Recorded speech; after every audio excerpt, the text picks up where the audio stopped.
ഇന്ന് നമുക്ക് ബാക്കി വന്ന ഇഡ്ഡലി മാവിന് ഒരു കിഡ്ലൻ മേക്ക് ഓവർ കൊടുക്കാം. ഇഡ്ഡലി മാവോ ദോശമാവോ ഒക്കെ ബാക്കി വന്നാൽ എന്ത് ചെയ്യണമെന്ന് അറിയാതെ നമുക്കൊരു കൺഫ്യൂഷൻ ഉണ്ടാവും. അപ്പോൾ അത് വെച്ചിട്ട് നല്ല അടിപൊളി ഒരു 4 മണി പലഹാരമാണ് ഇന്ന് ഉണ്ടാക്കാൻ പോകുന്നത്. അപ്പോൾ അതെങ്ങനെയാണ് നമുക്ക് നോക്കണം.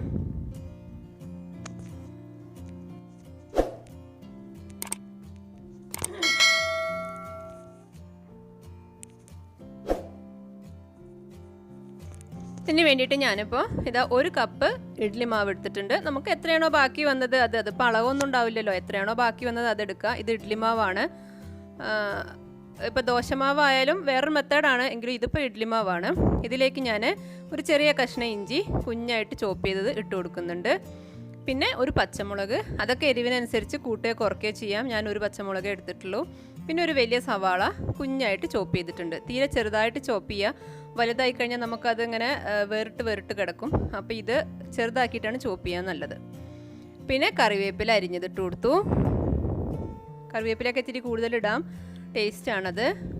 പിന്നെ പുതിനയിലയും അതുപോലെ മല്ലിച്ചപ്പും ഉണക്കിയതാണ് കേട്ടോ. ഇത് ഫ്രഷ് ഉണ്ടെങ്കിൽ അത് തന്നെയാണ് ഏറ്റവും ബെറ്റർ. ഇതിപ്പോൾ ഉണക്കിയതാണ് ഞാൻ ഇട്ട് കൊടുത്തത്.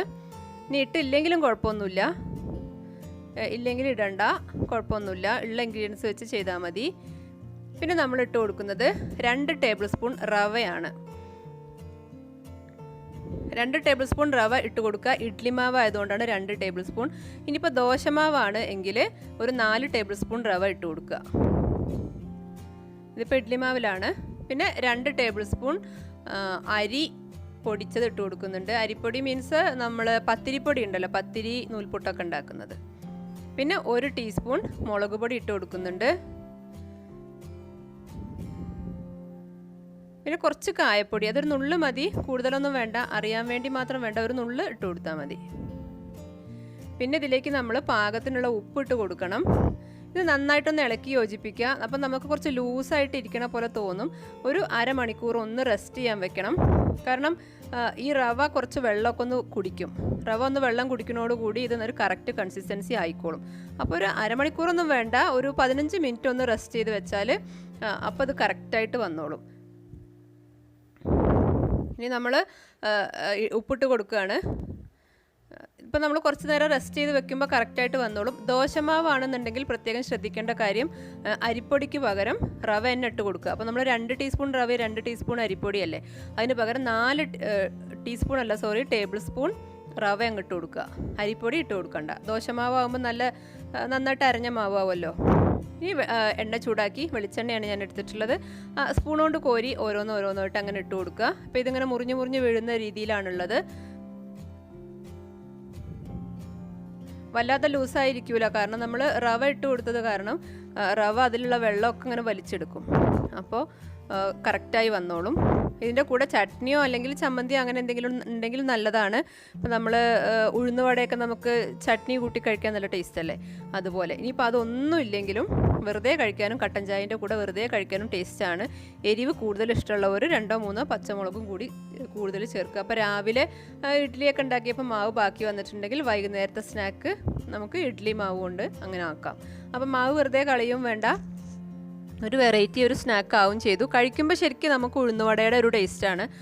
ഉഴുന്നുവടയിലും നമ്മൾ കുറച്ച് അരിപ്പൊടി റവയൊക്കെ ചേർക്കുമല്ലോ. ഉഴുന്നുവടേൻ്റെ ടേസ്റ്റാണ് കഴിക്കുമ്പോൾ തോന്നുക. ഉണ്ടാക്കാനും വളരെ ഈസിയാണ്. വീട്ടിലുള്ള ഇൻഗ്രീഡിയൻസ് വെച്ചിട്ടൊക്കെ തന്നെ ചെയ്താൽ മതി. നമ്മൾ എണ്ണയിലേക്ക് ഇട്ട് കൊടുക്കുമ്പോൾ ഹൈ ഫ്ലെയിമിൽ ഇട്ടിട്ട് വേണം ഇട്ട് കൊടുക്കാൻ, എന്നിട്ട് ലോ ഫ്ലെയിം ആക്കുക. അതേപോലെ നമ്മൾ കോരി എടുക്കുന്ന സമയത്ത് വീണ്ടും ഫ്ലെയിം ഹൈ തന്നെ ആക്കുക, കാരണം എണ്ണ കുടിക്കാതിരിക്കാൻ അതാണ് നല്ലത്. പൊതുവേ ഇത് എണ്ണ കുടിക്കുന്നില്ല. അപ്പോൾ ഏത് പലഹാരമാണെങ്കിലും ചെയ്യുമ്പോഴുള്ള കാര്യമാണ് പറഞ്ഞത്. ഹൈ ഫ്ലെയിമിലാകുമ്പോൾ ഇട്ട് കൊടുക്കുക, എന്നിട്ട് പിന്നെ അങ്ങ് ലോ ഫ്ലെയിം ആക്കിയാൽ മതി. അപ്പോഴേ അകത്തൊക്കെ ശരിക്കും വേവുള്ളൂ. കറിവേപ്പിലയും പച്ചമുളകൊക്കെ അത്യാവശ്യം കൂടുതൽ ഇട്ട് കൊടുക്കുക. അപ്പോൾ നല്ല സ്പൈസി ആയിട്ടുള്ളൊരു സ്നാക്കായിരിക്കും. കുറേശ്ശെ ഇങ്ങനെ കോരി ഒഴിക്കുക. ഇപ്പം നിങ്ങൾക്ക് കോരി ഒഴിക്കുമ്പോൾ കണ്ടാലറിയാം, നമ്മൾ നേരത്തെ ഇത് ഇളക്കി നോക്കുമ്പോൾ അങ്ങനെ ലൂസായിട്ടാണ് ഇരുന്നത്. ഇപ്പോൾ കുറച്ചും കൂടി കട്ടിയായിട്ടുണ്ട്. അതിന് കട്ടിയാവാനുള്ള കാരണം ഇതാണ്, നമ്മൾ റവ ചേർത്തത് കൊണ്ടാണ്. റവ സ്കിപ്പ് ചെയ്ത് പോകരുത്. ഇനിയിപ്പോൾ റവ ഇല്ല എങ്കിൽ, ഇഡ്ഡലി മാവാകുമ്പോൾ റവ ഇല്ലെങ്കിലും കുഴപ്പമൊന്നുമില്ല. പക്ഷേ ദോശമാവാണെങ്കിൽ റവ എന്തായാലും വേണം. അപ്പോഴേ അകത്തൊക്കെ കുറച്ച് സോഫ്റ്റായിട്ട് വരുള്ളൂ. പുറമേ അങ്ങനെ കുറച്ച് ക്രഞ്ചി ആയിട്ട് അകത്ത് സോഫ്റ്റ് ആയിട്ടുള്ളൊരു സംഭവമാണിത്. 2-3 ട്രിപ്പായിട്ട് ചെയ്തെടുക്കുക. അപ്പോൾ ആവശ്യത്തിനുള്ള മാവ് എടുക്കുക കേട്ടോ. എൻ്റെതിപ്പോൾ 1 കപ്പായിരുന്നു. ഇപ്പോൾ റെഡി ആയിട്ടുണ്ട്.